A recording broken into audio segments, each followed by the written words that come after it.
What do an iPhone, an LED light bulb, and a Rubik's Cube have in common? They are some of the world's most successful products.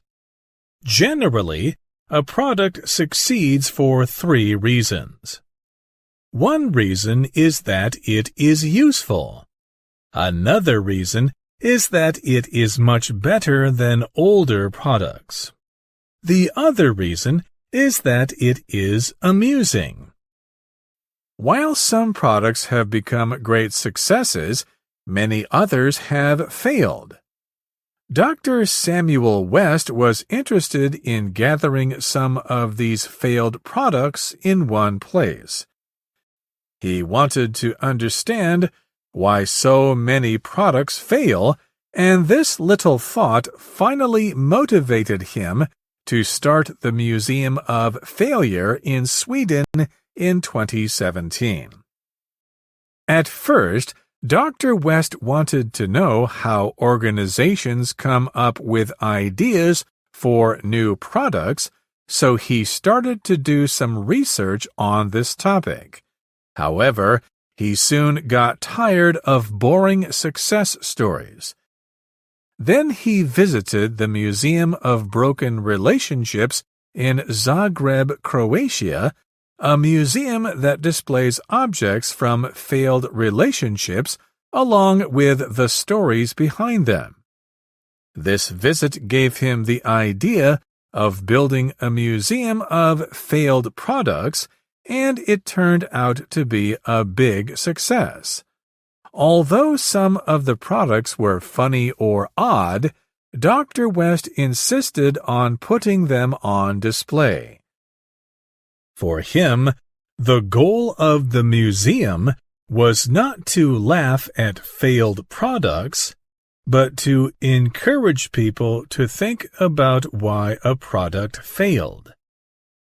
At the Museum of Failure, visitors can view over 100 failed products from around the world. Among them, 3 products particularly attract a lot of attention.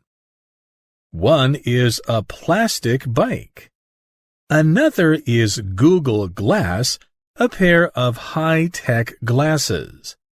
The other is a frozen dinner, which was made by Colgate, the toothpaste company. These products are actually very cool, but they ended up as failures due to the wrong business strategies, such as poor marketing, insufficient knowledge of the target customers, or bad timing. Some foods or drinks became failed products because they tasted odd or caused physical problems. For instance, Coca-Cola Black was a mix of Coke and coffee, but few people liked its flavor. On the other hand, Pringles' fast-free potato chips tasted fine, but one of its ingredients could cause diarrhea.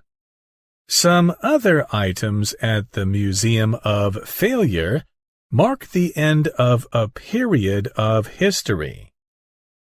The Blockbuster DVD case is a good example. It represents a once successful company that fell behind the times and went out of business in the end. A visit to the Museum of Failure is certainly an enjoyable and educational experience. By learning about failed products, people may be more willing to embrace their failures and become braver on their path to success.